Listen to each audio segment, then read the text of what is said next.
saying he's not financially free.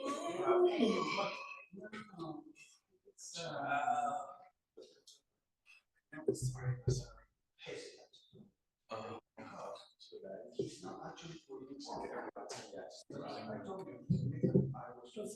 we had that as a big one. There's that. It's been a couple of months. Oh, is it half the blueberry? I don't. It's live. So it's not like hey, what is it? That's why I'm saying by financially ready. So he does not have a lot of money for retirement, is that correct?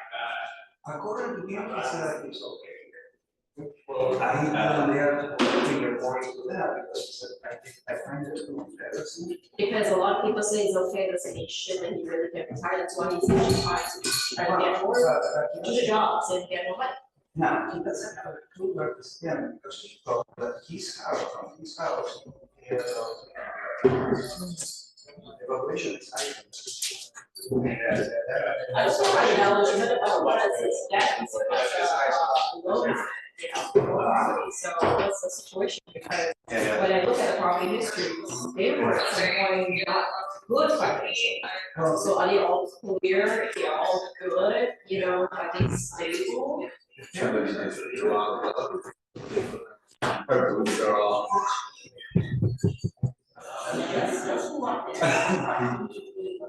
Maybe she can sleep for When I saw that, just even a lot of reason to believe that your friend is not very good with money or anything like that.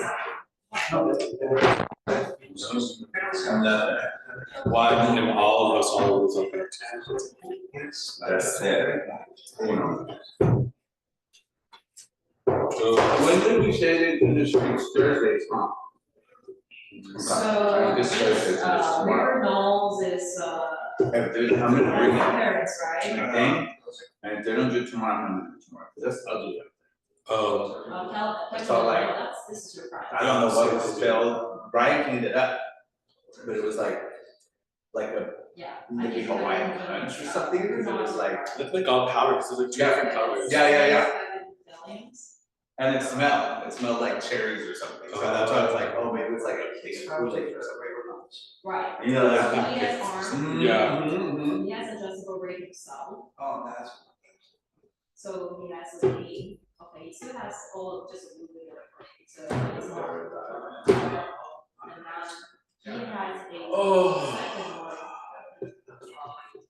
Okay, so he has two, it seems like. Open means he has position 1, position 2. Okay, he has 2. Yeah. I'll try to get over it.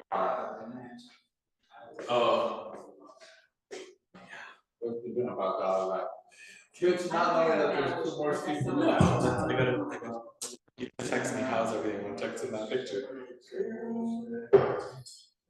You're like, girl, look at my friend back. Yeah, so it sucks because I'm not going to the auto show this year. Because this weekend. In town. Oh yeah, Thanksgiving. Yeah. Exactly. I was like, oh, just to see, you know, what's coming out. No, what they're putting in cars now. I sent this thing so you can see that. I just want to Friday. Mm. Are you gone Friday? You're gone when Yes, you? but I do have to do a roll call Right, first. well, I'm gonna be here in the morning Friday. So like, I'll be in like Monday, Tuesday? Monday, Tuesday, no, just Monday. Monday I'll be in the morning, because I have to drop off Steve here. You said you get back Tuesday. That's the following weekend. Oh. Maybe I won't be back till Wednesday. Tuesday. So this week, you'll be here part of the day Friday. Friday, Monday. and Monday I'll be back. Yeah. Then following December 1st, Monday. December 3rd, I will be back till Wednesday. Well, I come back Thursday, Tuesday, at some point, but I won't be able to. Because I'll be at but Wednesday, so I'll be back Wednesday. But I leave Friday, which is, that's holiday weekend anyways, because Thursday. Right. So.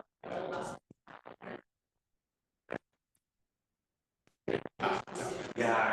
Well, what's his name supposed to be down there this weekend, you said, right? Some of these foreclosures.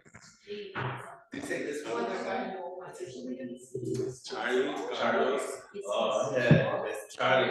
Let me tell you something about this. Charlie. Don't call me Carlos, only Carlos. Or Charlie. Oh, Charlie. I just say Charlie because I don't like when people call me Carlos.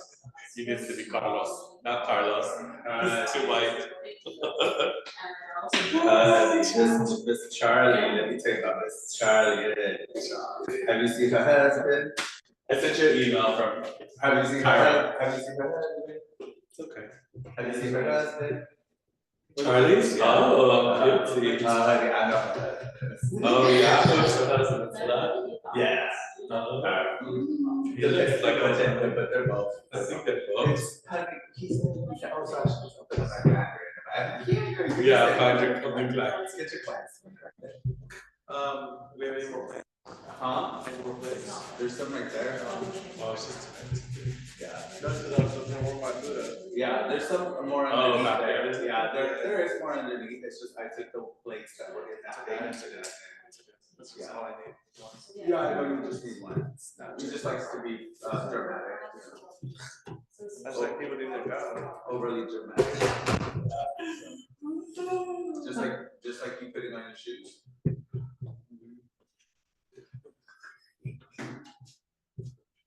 Fix your shit. Don't be needing coffee, bro. No, you already got me. Fix your shit, bro. What's wrong with you? It's not getting the CSA. This is Polongo walking around. Oh, here we go. No, that's not. Nicole Green, we're gonna give her. Our host. Yeah, you just, why would you do that? Just take the whole thing, leaving in at the shirt. They're so light. The opposite of Marshall. Good morning. Good morning. Shouldn't I wait for Bill? Oh, no, it's gonna be on. It's fine. It's 11. Yeah.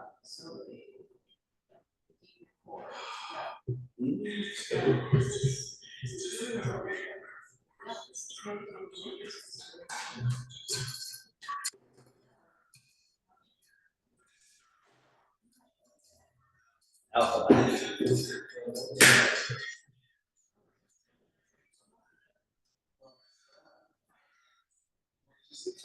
you got quite a bit, like secrets.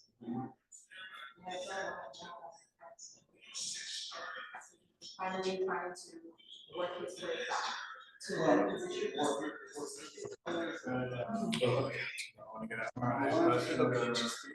Why? No news is good news. Good news is no news, or how did they say it? With the MRI. Well, it's my attorney wants me to get it for that car accident. Oh, yeah. Because my back's still hurting. Yeah. So he's like, if they find something, then it's gonna be my best friend. Yeah.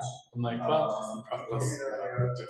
And you're like, No radiation. like, they're gonna have all kinds of stuff. I'm like, my back. Like, you don't even know me. My husband. Yeah, you're gonna find something.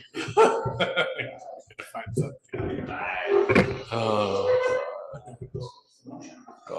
Costo. Hi there. Would you be able to make me and Nicole co-hosts, please? Thank you. Hi, Nicole.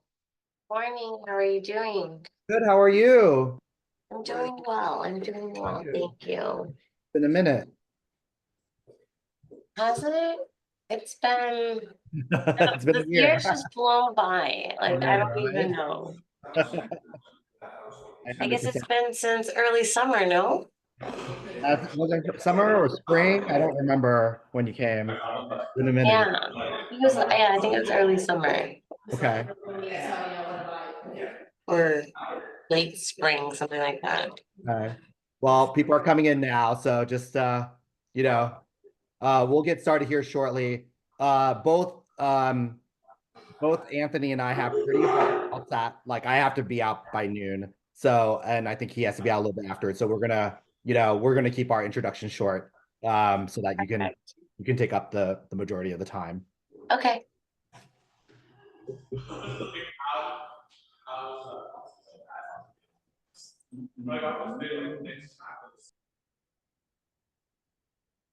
Hi, everybody. So people are just streaming in now. We're going to start probably in like 2 minutes. So give us a minute. And we're looking forward to to this good meetup with Nicole Green of Robert Hall and Associates, and talking about what's going on in the multifamily market. So people are still streaming in. So let's give it a couple of minutes.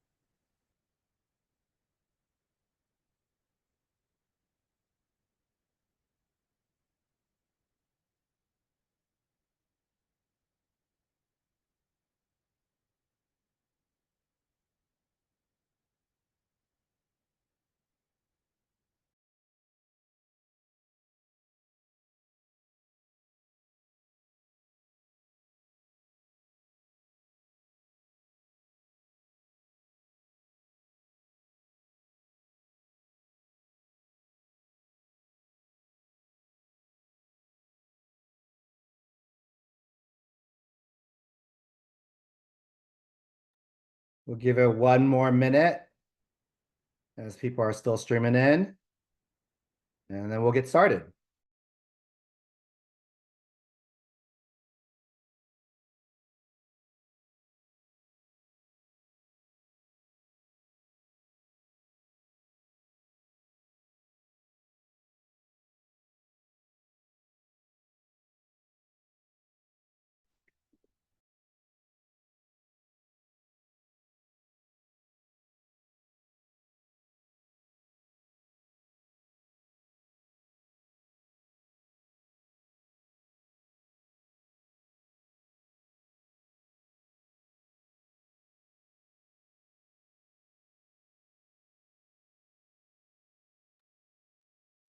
Okay. Anthony, do you want to get things started, or do you want me to?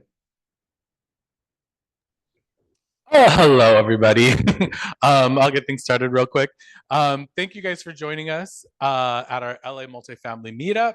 We're super excited to have you today. We meet every single month, pretty much every single month, and we have new guest speakers that are curated just for you who are interested in learning about multifamily. So we welcome anyone who's interested in learning about investing in multifamily to join us, whether you're a realtor, investor, or hoping to invest one day. You're definitely welcome in this space. If you'd like to spread the word and invite other people, you can give them our website, which will take them right to our meetup group, which is lamultifamilymeetup.com. And we have over a couple thousand members. We have over 200 reviews, and it's mostly all 5 stars. So thank you guys for all of that. And we're just happy to bring education and keep things going for you. This is brought to you by The Collective. We're a real estate company in Los Angeles serving greater LA and beyond. I think all of you all know Will Tiao. He's our commercial and multifamily director who's going to be hosting the meeting today. And we have a great guest, Nicole, who is also going to be speaking. So welcome, and hope you guys all have a wonderful Thanksgiving and holiday season. December, we're taking the month off, but we'll definitely be back in January for another exciting session. So Will, I'll hand it back over to you.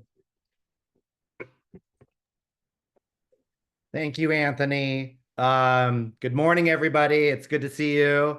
This is a little bit of a different time for us. We usually meet in the late afternoons, but this worked out really well, I think, for everybody. And glad to see everybody on here. I know this is always it's always popular whenever we have Nicole, because everybody wants to talk taxes. And how to use real estate in the best way to save taxes. As Anthony said, my name is Will Tiao. I am the director of the commercial division here at the Collective Realty. I specialize in multifamily and mixed-use properties. I'm also a property manager and a developer as well, an investor developer. I have a subspecialty kind of in tenant in common conversions of multifamily properties. And, we've done several presentations on that. We'll do some more in the new year as things are coming up because it's become quite popular. So in any case, I always start things off with just a quick update on what's going on in the multifamily sector here in the Los Angeles area.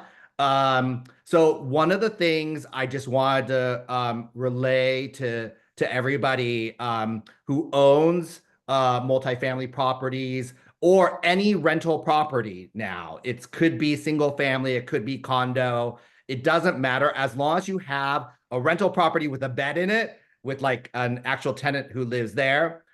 Everybody now in the city of Los Angeles, whether or not the property is rent controlled, is now required to register that unit with the city of Los Angeles. So all even non-rent controlled property, rent controlled properties already had to register their units with the city. Now, non-rent controlled units, anybody who's renting out their units must register their properties with the City of Los Angeles Housing Authority. If you do not do that, what can happen is if you have an issue with the tenant and you end up having to go to eviction and you haven't registered that unit, that tenant can then say that you haven't registered that unit and use that as a reason for not allowing the eviction to go through. So it's very important for all of you who have rental properties in the city of Los Angeles to register those units. Like I said, people who already have rent-controlled properties, all of you should already be registering those units. There should be payments of what's known as SCEP fees, which is systematic code enforcement program fees. Non LA rent controlled properties will now also have to pay a SCEP fee. And if you don't pay that SCEP fee, once again, if you run into issues with your tenant and you're trying to collect and you go through the eviction, the unlawful detainer process, the tenant could say, you haven't registered this unit, you haven't paid your SCEP fees, therefore you can't evict me. So if you have any questions on this, feel free to reach out to us. This is the thing, is like the rules in the multifamily rent world are constantly changing. They change by city. So every jurisdiction where Anthony is right now in West Hollywood has different rules than City of LA, has different rules than Beverly Hills, has different rules than West Hollywood or Pasadena or Burbank, okay? All of those have different rules when it comes to rental restrictions. So you need to know your city's rules, you need to know your county's rules, and you need to know the state rules. It can be very confusing if you're an owner of a rental property. So feel free anytime to reach out to us. We're happy to help with that. I would say also overall, the market is still it's slower, it's been slow. Any of us in the multifamily world know it's been slow pretty much since June 2022, when the Fed started raising rates and interest rates started going up. Transaction volume has been slow. There aren't a lot of buyers out there. We're seeing cap rates go up, GRMs, gross rent multipliers going down, prices going down, and stuff sitting on the market. So there are buying opportunities out there if you look closely. So we are noticing that people are seeing that there are more buying opportunities. Why is that? There's not a lot of buyers because of the interest rates. A lot of people are concerned about the regulatory regimes that are happening, even with the defeat of Prop 33, which was huge. The defeat of Prop 33 was very big for any rental housing owners. That could have really changed the game for all of us with regards to this. But still, I would say volume's pretty slow. So there are deals out there to be had. I always like to take a few moments as well to talk a little bit about some of the things we have. I like to talk about what we have on market as well as up and coming that have not hit the market yet. I actually have a couple of listings that have not hit the market that are just about to. So you guys are literally the first ones to see this. So I'll start with this one. This is a fourplex in the Echo Park area, on the corner of Valentine and Baxter. I have not listed this yet, so you guys are the very first people to see this. Three 2-bedroom units and one bedroom unit. 3 of the units are vacant. It's super cute property. There are 3 separate buildings. I don't know if you can see the pictures. Did the pictures come up? Yeah. Great. So, but they're all cottage-like properties, super cute. 3 of the 4 are vacant. You know, it needs some work, it needs some love, you know, but this could be a great property to convert to a tenant in common. It's got parking, as you can see. There's 4 garage spaces, 4 parking spaces behind it. 3 of the 4 are vacant. You can see the vacant units. I think, you know, there's tremendous opportunity here. We're listing this. We're going to list it today at 1.75. So if you are an investor, you're interested, feel free to reach out to me about it. Happy to share it with you. Address is 2106 Valentine Street. Once again, it's in Echo Park. Let me move to the next one. Because the next one, interestingly enough, is next door. This one is 1517 Baxter Street. Pull that up. So 1517 Baxter is next door to the 2106 Valentine. They share a property line, and it's a duplex, and one of the 2 units is also vacant.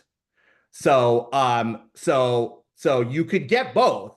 And in fact, the family that owns it, multi-generational family, this is happening a lot. We're seeing a lot of generational wealth shifts right now. Older, you know, generation is passing on or retiring. They're giving it to their kids. This is what's happening. I've got, you know, the kids, 3 sets of families own these properties. They're looking to sell these. You know, so both of these are 2-bedroom, 1 bath. One is vacant. One's being rented at $1,100. The other's wholly vacant. In a great area in Echo Park, very highly coveted. So, and this is at 1.15. So, if you or anyone else is interested, once again, these are not listed yet. They will be listed later today. So if you're interested, let me know. And then I will show my last one, which this is a very unique property. So this one's in the Mid-City area. This is 2301 South Cloverdale, and like right in the heart of Mid-City. It's 2019 construction, so not under LA rent control, but will have to be registered now with the city of LA, because even though it's not rent controlled, right? Fascinating one about this one: 5 townhouse units, all of them 6 bedrooms, 6.5 baths. Okay. The rent they're getting is unbelievable. $87.50 per unit. Okay. 4 of the 5 are currently rented on a month-to-month basis by a single tenant, by a single tenant. Currently one is vacant, but that single tenant is interested in renting that one also at $87.50. At that number, it's a 7.2 cap rate. Okay. 7.2 for an almost brand new construction building. Okay. And the GRM is like an 11. It's an unbelievably cash flow deal. Once again, this is one you could tick, right? If you wanted to, eventually, you could eventually tenant in common each of those townhouses. So they're willing to take the last unit at 8750, or because it's month to month, it can also be delivered vacant if you yourself are an operator. And I'll just show you some of these pictures because they're just really pretty amazing. And there's underground parking. There's also room for an ADU, which is pretty amazing. So you could add an additional 1-bedroom, 1-bath ADU. These are all the townhomes. Kind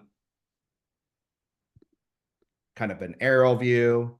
So there's 16 underground parking spaces. In that, there's the underground parking. You can build a 1-bedroom ADU down here. They even have approved plans for it. So you can see there's a huge kind of shared courtyard. It's a great opportunity for student housing. If you're a student housing operator, if you're a co-living operator, this is perfect. Sober living. This is the shared, so this is the bottom floor of the townhouse, the living rooms, kitchens. Each has their own individual laundry. There's a shared bathroom, half bath downstairs, kitchen area, and then each bedroom has its own bathroom. So you have privacy in each of the bedrooms. So it's really an incredible property. We're doing a call for offers on Friday. It's really, this is the map. If you have someone in a 1031 exchange, it's really an incredible opportunity. So that's what I have in my book right now of business. We always give everybody a chance if there are needs, deals, and wants. This is your opportunity. If you have a deal you're looking for, you want to get into, this is your opportunity. Feel free to let us know.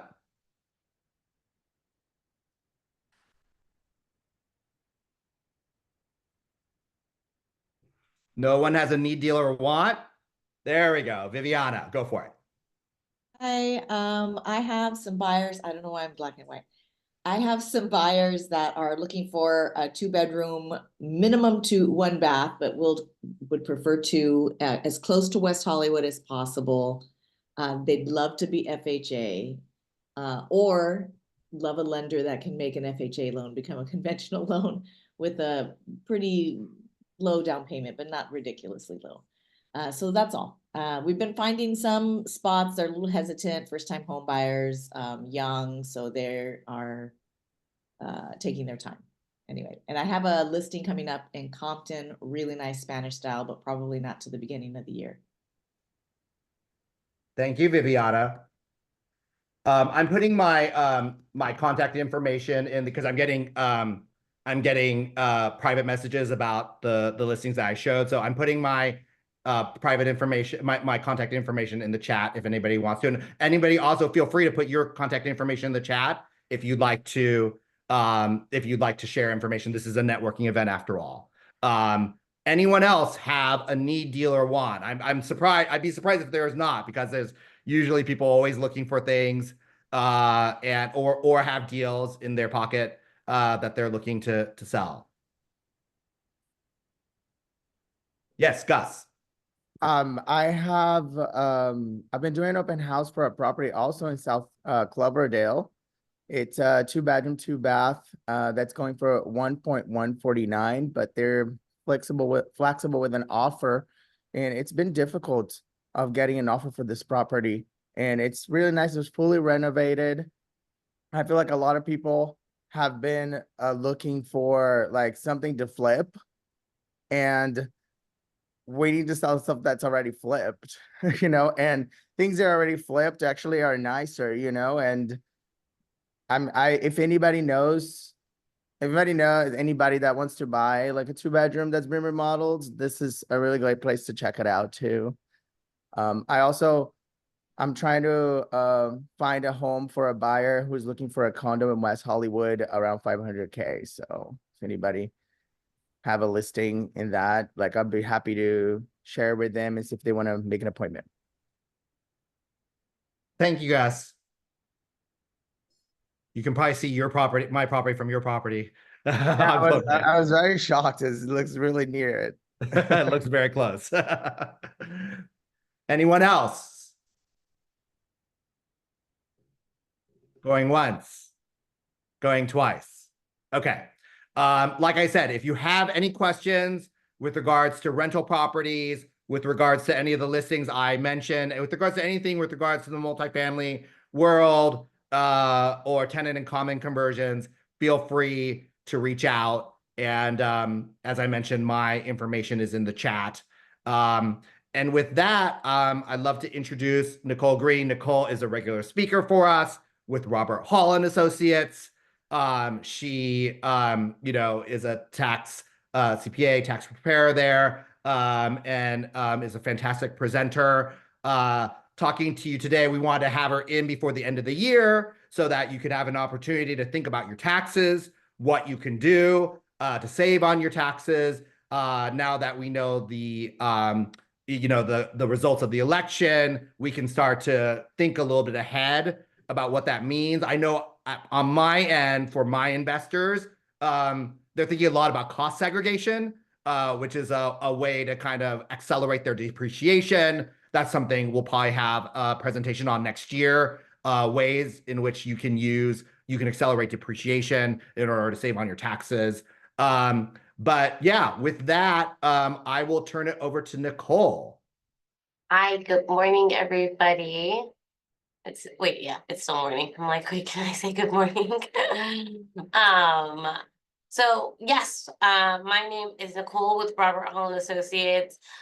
We're going to talk about taxes. I mean, I find it to be such a fun topic. I know some people are always like, no, but like it actually is interesting thing in my opinion. It's always changing and you always have to stay on your toes. And in the past, before I was in taxes, I was in education. And so I feel like I'm doing the same thing. You're continuously educating your clients and continuously having to get education for obviously myself as the tax codes and things are changing. With the election, we all knew things were going to change with the election. And now it's actually happening and it's kind of interesting to see some of the proposals that are getting thrown out and whatnot. And so you'll see me do lots of rounds because people are very, very interested in what possibly could be a thing. So yes, as I said, I'm with Robert Hall and Associates. Here's some of our senior consultants. We do tax preparation, tax advising. That's our main thing is tax advising. We've been around since the 70s, and when you've been around since the 70s, you grow, and it's nice to see our clients growing, and it's nice to see us growing as well. It's been quite nice. I guess how many times am I gonna say nice? But it's been quite interesting and fun. We do nationwide. We handle American taxes for some international clients. I have several clients that live out of the country or that do business here in the United States, and we handle their taxes as well. Because we do a lot of advising, it's like our main thing.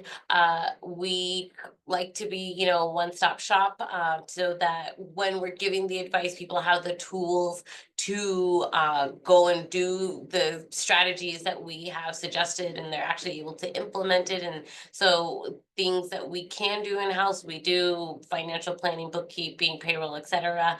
Obviously tax preparation. If not, we have a huge referral network that we send out all the time.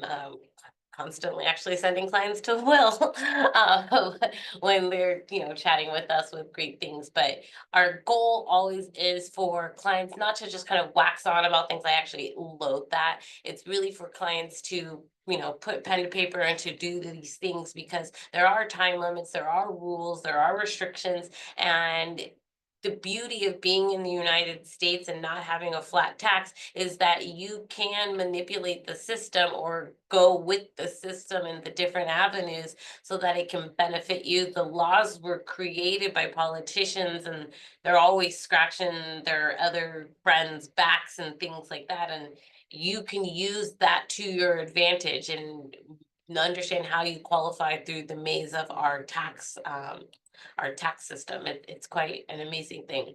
One thing that we do is we offer 30-minute consultations.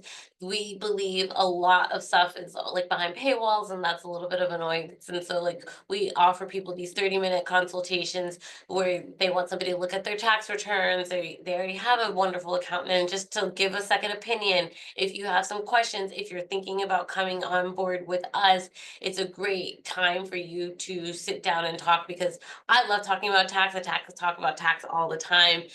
People find out that I'm a tax accountant and they always have questions, and I have no problem answering the questions. But when I'm in the grocery store and they're asking me these questions, it's like a little like, because my immediate question is going to be like, how much are you making, how much is coming in, like, because things change based on the numbers or how long, or and it gets quite personal. And so having these consultations is a really great way to help. Also, if you have like a quick question or something like that, you guys can feel free to send me an email, nicole.green@roberthalltaxes.com. I have an issue with sleep, so emails are great ways to get in contact with me.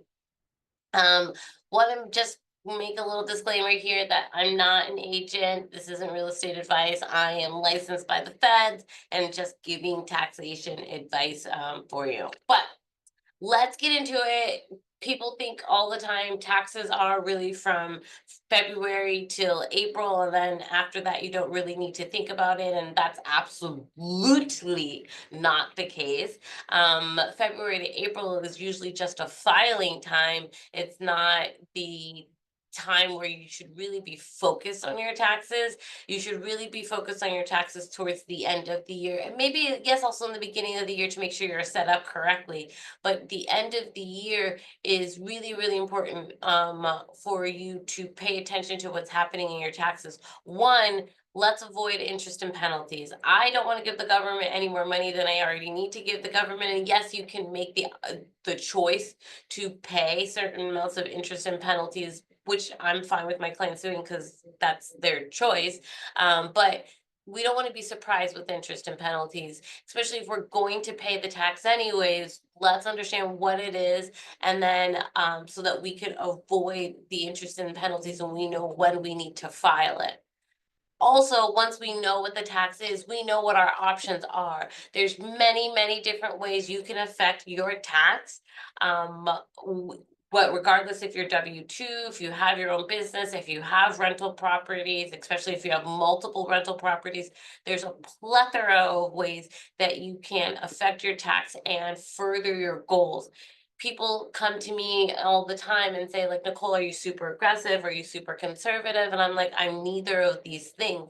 My clients are the ones that make their choices for what they want to do based on what their goals are, because lowering your tax liability is not always the greatest thing, especially if you're trying to buy a house in the next 2 years. We don't want to bring your income down as low as possible. That's going to be a little bit of a hindrance on you. And so you need to understand where you can find that balance of your income, the taxes that you want to pay, and how you can best benefit that. I get clients that say like, hey, I heard about doing cost segregation studies. Can I do this cost segregation study on a house that I bought, 10 years ago? And it's like, well, no, you really can't, but if you buy a new house, you can. And so understanding when and how you can do these things is really important, because it's not always, there are deadlines, but the deadlines are they're pretty open. Excuse me.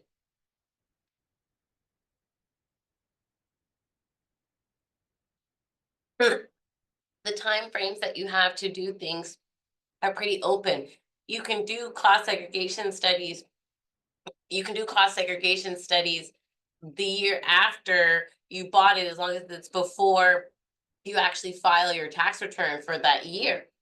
And so it's when things get implemented and understanding those timelines so that you can best set yourself up and make the decision that suits your lifestyle. Excuse me, no idea why I'm dying right now. The next thing I say is peace of mind. I don't really think that people have an issue with paying tax. They have an issue with being surprised with tax, feeling that they're paying too much in tax, and being confused about their tax. And that's simply because they're not doing year-end planning. That's because they don't know what's happening in their taxes, and they also feel out of control. And you have so much control over your tax situation. You have so much control over what's happening in your tax world and how much taxes you pay and when you pay the taxes. Obviously, control doesn't mean you don't have to pay any tax, but you do have a lot of control. And once you understand where you can affect your taxes and how, you will have some clarity that will provide you with not this angst and anxiety and just hesitation when people are talking about tax, because you're in control of it. It's very similar to like when you're driving, right? You know, when you first learned how to drive, a car was a very big deal. There was a lot of emotion that was attached to it, and it was a really big deal. Now you get in the car all the time to go down the street to the supermarket or to, you know, whatever, like a drive-in, whatever. You'll hop in the car in 10 seconds without even thinking about it, because you know it, you understand it, you have control over it, and you know your limitations, you know the car's limitations, etc.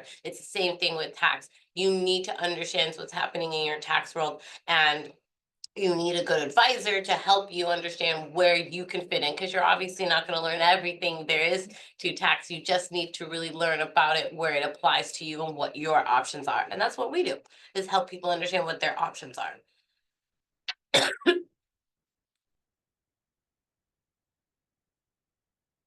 One of the other questions that I'm asked quite often is, do I have to make estimated tax payment? Estimated tax payments, quarterly payments, this depends. It depends on how much income you have. It depends on what the income is. Where is it? Retirement income? Is it W-2 income? Is it rental income? It depends on all of these things. In general, though, if you're owing taxes, you are probably paying penalties and most likely interest with that, which is fine. You can opt to pay the penalties and interest, especially if you can go make more money by investing your the money you're going to use to pay your taxes and then pay the taxes a little bit late. That's okay. If you have a plan and you understand that, that's totally fine. But if you're making these, if you're owing and you're having these penalties and you're having the interest, why are you getting these penalties and interest? It's because the government, just like any other human or anybody else in the world, does not want people to owe them large sums of money, because it's way more likely that my friend Tom is going to pay me back if he's paying me $1,000 a month, as opposed to paying me $12,000 at the end of the year. It's just going to be much, much easier for me to collect from Tom $1,000 a month. And the government feels the same way. And so if you're owing, they're going to push you and push you and push you, increase the penalties, and then eventually force you to make estimated payments.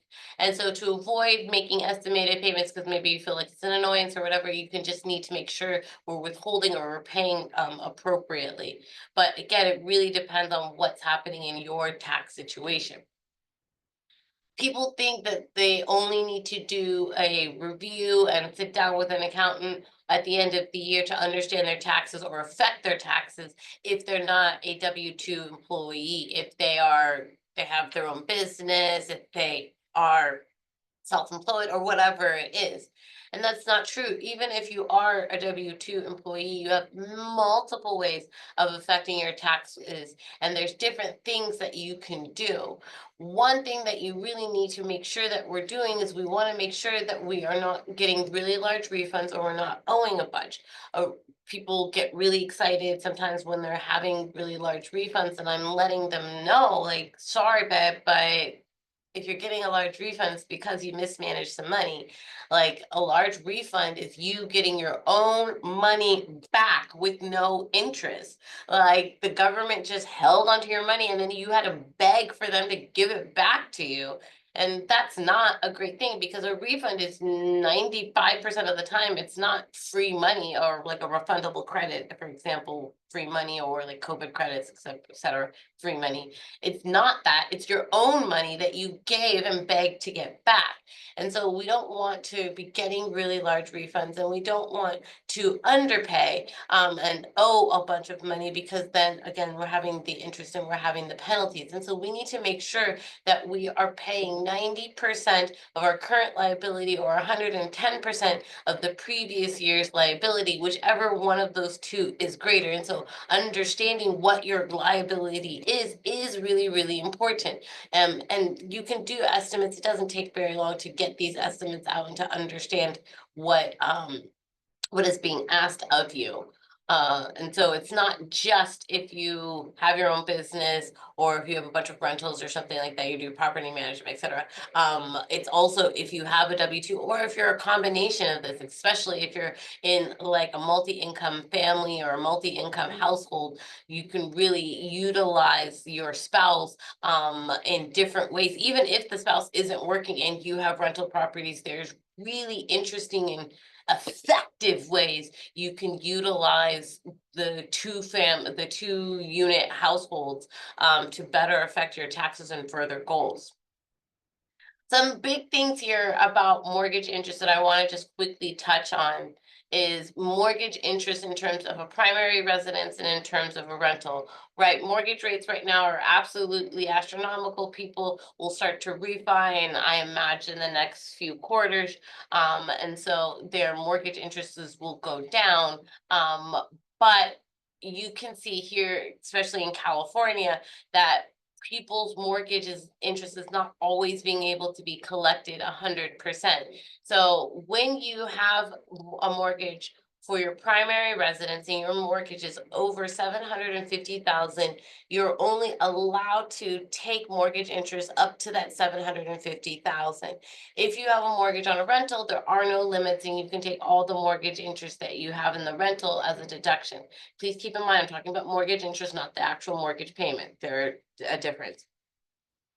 Now, if you have a primary residence and your mortgage is $1 million and your mortgage interest is $10,000, I'm only able to deduct $7,500 of mortgage interest on my individual side of my tax return for itemized deductions.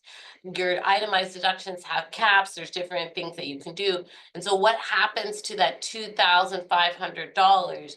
Well, that $2,500 really, for the most part, is lost if you have a really good accountant that can get part of it in there to help you out so that you don't completely lose it. But if your mortgage is not the $1 million and your mortgage is $700,000 and your mortgage interest is 10,000, you can take that full 10,000 because your actual mortgage is 700, and that's less than the 750 cap. For rentals, that doesn't matter. There are no limits because rentals are considered a business, a passive business, but a business nonetheless. And so there are no limits on that. You'll get that full deduction regardless if your mortgage interest is 10,000 and the mortgage is $1 million, 6 million, 10 million. Like there's no limits to that. Retirement accounts. I am always such a pusher for a retirement account.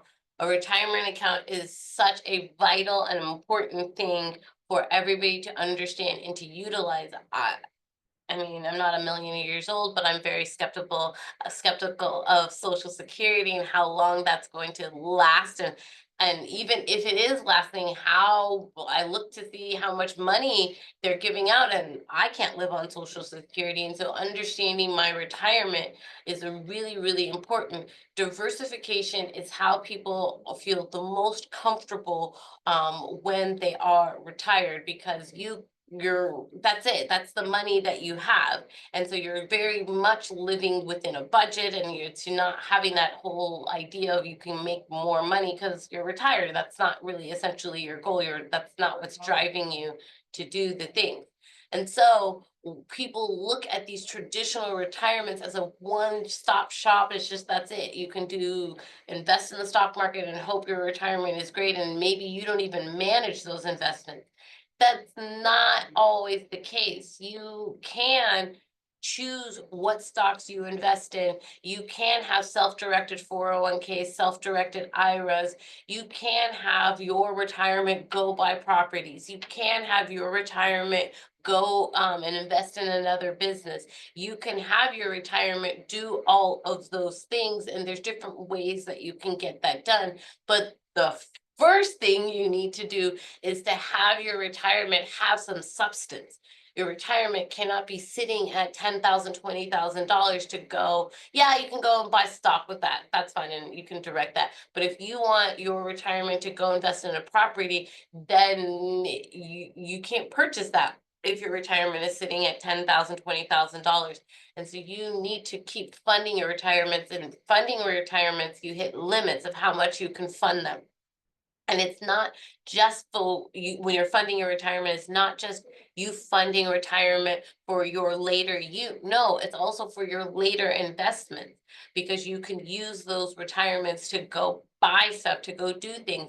And if I want to take the risk of starting to do flips where I could be getting hit with a lot of short-term capital gain, or if I want to buy some crypto, it's much nicer if I'm doing that in my retirement, where I don't have to worry about that short-term capital gain because I'm not getting hit with it. I'm only going to be getting hit with ordinary income when I'm pulling out that money. So I have this nice hidden bank that I'm able to use, and I can balloon this bank. I can blow this bank up and make it 4 times what it is by just regular investments that I would normally want to do, not talking about something as traditional as the stock market, by like real estate or a business or whatever it is.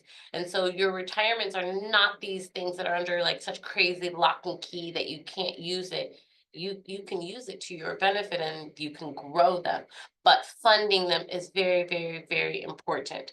And even if you start off with a traditional 401k or an IRA or whatever, you can, convert or roll over or do different things, so you can change it so that it is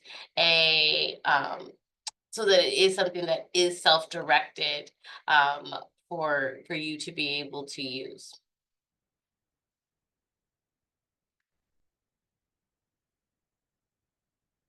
So this one is a really big one that gets a lot of people talking, and it's like, how should you be structured? I'm going to talk about your structuring. I'm going to talk about BOI, and then I'm going to give you some quick tips and tricks. And then if you guys have questions, feel free to go ahead and ask the questions then. So there's different types of structures. There's LLCs. This includes single member LLCs, sole proprietorships, partnerships, etc. There's corporations, C corps and S corps. A C corp pays its own tax. LLCs, S corps are pass-through entities, meaning they don't really pay any tax. You pay like an annual tax to the state.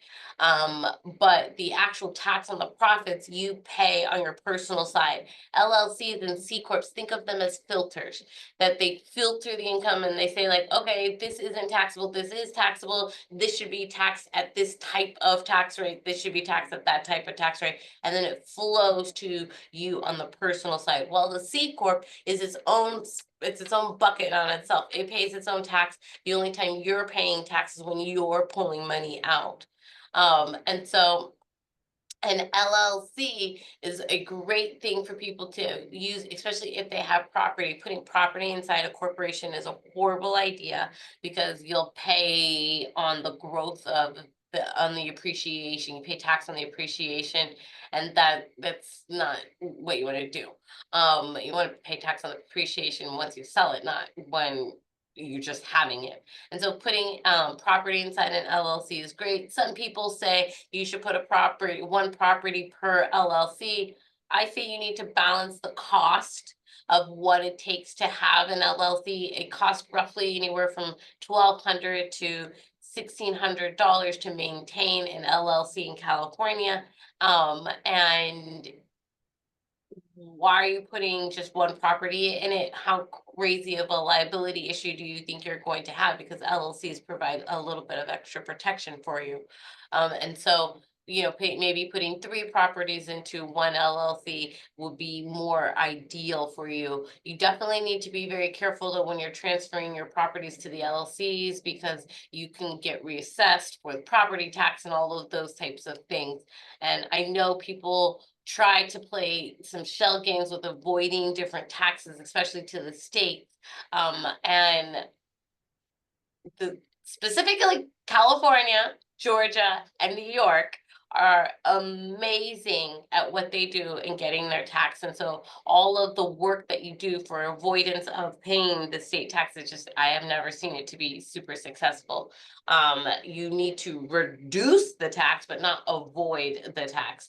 But reduce your tax is definitely a feasible and logical thing. If you don't have if you don't have a property and you're talking about just having your own business, your business might be an S corp. When is it appropriate for you to go from an LLC to an S corp? Because that's just a common change.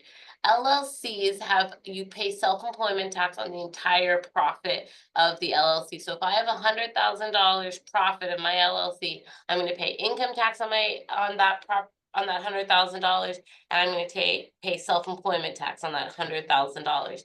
While an S corp limits the self-employment tax with payroll taxes. And so if you have $100,000 of profit from your S corp, saying like you did with the LLC, you're going to run a payroll for yourself for, let's say, $40,000. So you'll pay payroll taxes, which is basically the same as self-employment tax, on that $40,000, but you won't pay self-employment or payroll taxes on that other 60. And so the way it looks is right here. If you have that LLC, you pay, just like the S corp, you're paying the federal income tax $25,000, you're paying the state income tax $9,300, but on the LLC side, I pay self-employment tax on that full 100 grand, which is 15.3%. On the S corp side, I ran payroll, and so I'm paying 6,120 for my payroll taxes, and that's it. And so right there, you save yourself 9 grand. There are other benefits to having an S corp as opposed to an LLC, but really this is the clearest and the easiest for people to understand.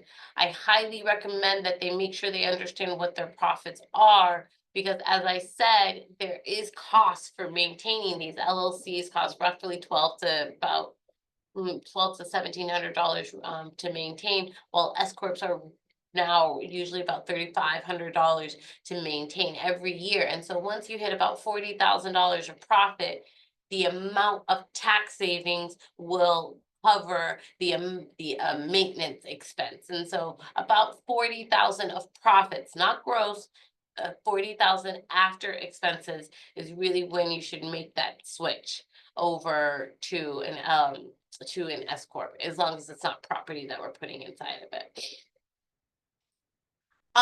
Something new that came about in 2024 is the beneficial ownership information report. BOI is a big thing. I know a lot of people are up in roars about it or whatever, but it is a lot. It is a thing that you need to do. The penalties for not doing it are roughly like 596 daily, going all the way up to $10,000 if you're not doing it correctly. And so it's brand new for 2024. If your business started before 2024, meaning previously your EIN was created, you have until the end of 2024, excuse me, to do the BOI. You go online to fensact.gov/BOI and you can file this report. All you're doing is identifying the owners, you're identifying the EIN, the type of reports, the initial report, and the address, and then a copy of your ID. Everybody with an EIN that has either an LLC, corp, any type of LLC will need to do this. People that don't need to do it is like a trust won't need to do it, a publicly traded company, a bank or something like that. They're not going to need to do that. If you incorporated after 2024, you have 30 days from incorporation to file your BOI. And so when you're incorporating, you need to make sure that you have gone ahead and done your BOI, because again, these penalties are absolutely huge It's super easy to do it. I know a lot of people were in uproars about it, but it is a thing. It's the federal, it's the State Department, not the state, it's the State Department that is asking for this because agencies don't really speak to each other unless they're very, very upset. And if they're talking about you, it's not a great thing. And so they're asking you to provide basically the same information you provide your actual state, not the State Department. Your name, your address, the who's the owners of the business, and then proof that it is you. They are looking for money laundering, they're looking for foreign ownership, looking for things that like you're not doing. And so doing this and the illegal activities, tax fraud and all of that stuff is it's not going to come back to you. People shouldn't actually be worried. Let me talk about some quick tips and tricks to help people out so that I can just leave you with a little bit and then I'll open it up to some questions if you guys have any. First, I want to say some big things that people are missing and people don't take advantage of is their car deduction. A car is a huge expense that everybody has, especially here. And you need to be able to maximize, and you can maximize your car deductions in different ways. You can use your car even if you have a W-2, not as much of an effect if you have a W-2, but you can use your car there. So making sure you understand how you can maximize your car deductions. If you're driving to your different rentals, you can be using it there. If you have multiple cars, like there's a bunch of different ways that you can use your car as a deduction, especially with Section 179. If you're buying new cars, Section 179 allows us to take, when I say new car, it doesn't mean a brand new car, it means a new car to you if you're buying a car. Section 179 allows people to take large amounts of that car deduction in 1 year, in that first year. Another really big thing is using property deductions. A property is, oh my God, it's such a great tax savings investment. Sometimes people need to understand, though, they need to accept some portion of their tax and understand that is the tax. You can't always use properties to reduce your tax, but you can accept some portion of your tax and use properties to grow tax-free income. So you're making more money, but your tax is staying the same. And that is a really, really beneficial thing. Sometimes you can actually use properties to reduce tax depending on what your situation is. And so really looking at what is happening with your property, looking at passive losses, if you can move some of those passive losses to active, all types of different ways. Business use of home, regardless of how you're structured, you can still get business use of home. Some people were scared, they thought it triggered audit, it doesn't. Business use of home is great. It's called different things depending on how you're structured, but it is a wonderful and viable way for you to utilize some of your deductions that you're not allowed because you're doing business in your house. Contributing to retirement accounts. I just did a really long YouTube video about retirement accounts and the different types of retirement accounts, and especially for high income earners, how great different retirements or accounts are. People feel like, oh, I'm restricted. I can't do a Roth IRA because I am higher than the income limits. I make more than the 140 and I think it's 236 for married filing joint. And yes, you might be restricted from doing a simple contribution, but you could do a backdoor.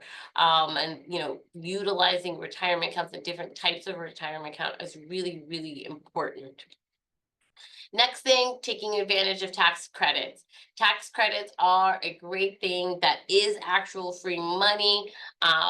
People don't understand all the times that you can have tax credits. Tax credits are a little bit better than deductions because tax credits are actually paying for the tax. They are actually paying the tax, not reducing your tax liability, but actually taking the tax, while a deduction just reduces the income that they can now tax. And so you can get, tax credits from like energy efficient appliances. When my clients are like, yeah, I had to buy a new refrigerator. I'm like, is it energy efficient? Most likely it is. You can get a tax credit there. And so even if the tax credit is small, it's still a benefit because it is free money. And the last thing I want to let people know is report all income. I can't tell you how many times I get a client that will say like, shh, Nicole, I've got this ADU out back, but I don't want to talk about the rent that I'm getting for it. And I'm like, no, no, no, no, we need to talk about it. We need to put it into the tax return. By the time we're done, that ADU has actually reduced their tax liability. Not reporting income is a huge, huge, huge issue. Penalties, you could go to jail. The penalties are very, very high. It's a really big problem, and you're most likely kicking yourself, or even if you're not kicking yourself and you do pay tax on it, it's probably not as much as you think. So many people get really, really scared about that, and that's just not a thing. So again, I've been rambling on. If there are some questions, let me know. Here's my email. You can contact me if you have any types of questions, or if you have a question now, you want to set up a consultation, you can go to our website, send me an email. I have no problem setting it up. Nicole, you're in front of your own email address. Oh, I am? Yes. So I think it's nicole.green@roberthalltaxes.com. Is that right? Yes. Okay. Yeah, just want to make sure everybody can see it. Yeah, your face is in front. Oh, there we go. Perfect. There we go. Just Is there anybody that has any type of questions or anything before we go?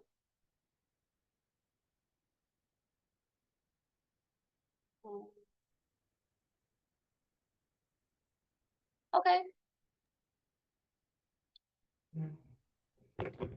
All right, Nicole, thank you so much. That was a lot of really, really great information. And just wanted to remind everyone that we did record this. So if you want to scroll back and take some notes and watch certain parts of it again, it'll be on our YouTube page by the end of the day. You can just search the Collective Realty on YouTube and then go under our multifamily tab, and you'll see all of our past sessions, including today's.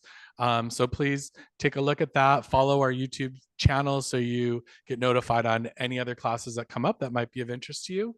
And make sure you follow us on Meetup at LA Multifamily Meetup to stay abreast of all of our upcoming things. I think we might have one question from Nika real quick. Go ahead. Oh, hi, Nicole. That was an amazing presentation. Thank you. And you're hysterical.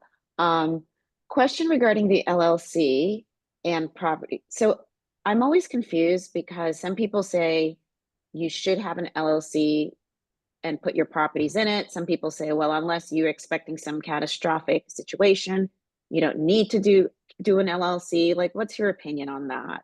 I say it's both. Like everybody is both of those two schools of thought are correct. An LLC offers you some liability. So like, let's say somebody trips and falls or whatever, and they want to sue you. If your property is an LLC, it's going to be limited. Also in terms of audit, like, if you have some more aggressive stuff going on, if you get audited, it'll be in one or the other, and you're not going to have to dump a bunch of things. But it costs money. And so what a lot of people do is they will set themselves up for the fact that they're going to have 18 million different properties, and they spend all of this money, and it's such a hindrance for them because it costs money to maintain. There's different tax returns that need to be filed, and you can go too much. And so really looking at your properties and looking at the risk that each of the properties has to determine what you have. If you have like a property with schools, like school dormitories or whatever, I would definitely have that one in an LLC. And then maybe I have 4 other properties in a completely different LLC. And then maybe I have 2 on my own personal side. But like taking that school one, because that's got to have a lot of liability issues, and putting that in it separate. Or if you're Airbnb, maybe not having that one inside with your personal, have that out with maybe another property. It's definitely a risk versus reward, and understanding it costs money to have an LLC. I agree, you should have properties in an LLC, but it's okay to have 1 or 2 in your personal as well. Okay. Okay. Thank you. Quick Yeah. question. Hi, my name is Ed Anderson. Hi. Amazing presentation, Nicole. Thank you. Nicole, I kind of got here a little late because I had some clients that I was attending to over the phone. Did you talk anything about complex trust? I did not. I did not. We could do another webinar on that. There's so many different ways you can Yeah. use a trust, and there's so many different benefits for trust. Land trust, complex trust. There's all kinds of different things. I mean, being a loan officer, I've seen a lot of different documentation, and I know that I've been repeatedly seeing these really complex trusts and how people have their business, their real estate, and all kind of, they may have multiple businesses, multiple real estates, and they Yeah. layer it out for various reasons. And I don't, I can read the stuff and kind of get into it, but I don't understand some of the We can definitely, workings. right now, we don't have enough time, obviously, to get into it, but definitely send me an email. We can set up a time where we can chat about different reasons why people put them in and the different ways to do it. Sometimes people do it for anonymity, sometimes people do it for inheritance issues. And there's definitely benefits, but definitely send me an email. We could set something up. Oh, great. Thank you. You're welcome. I think there was one more question. And Nicole, if Hi. hi, thank you for the presentation. It was amazing. But my question is, if an LLC is under the umbrella of another LLC, are they both protected from each other? So let's say the overarching LLC is getting audited. That LLC is not going to be required to divulge the other LLC's information, but they can open it. It can, like, if they see something, they can open up another audit. Like, I have a client that got audited on for their Schedule E, and they opened it up into their business, which is a corporation. But so it's not like they just need to now have a reason to open it. But yes, having two separate LLCs, even though one owns the other, you still do have the protection. Okay, thank you. Okay, if you guys have any questions, just let me know. You can send me an email, nicole.green@roberthalltaxes, or you can go to our website. I thank you guys so much for allowing me to speak today. Thank you. Thank you, Bye. Nicole. Thank you so much. And again, everything is on YouTube. I'm just putting the link just in case you need it. But if you search The Collective Realty on YouTube, you'll find it very easily. So, all right, everybody. Thank you. Have a great afternoon. Thank you, Nicole. Bye. Bye.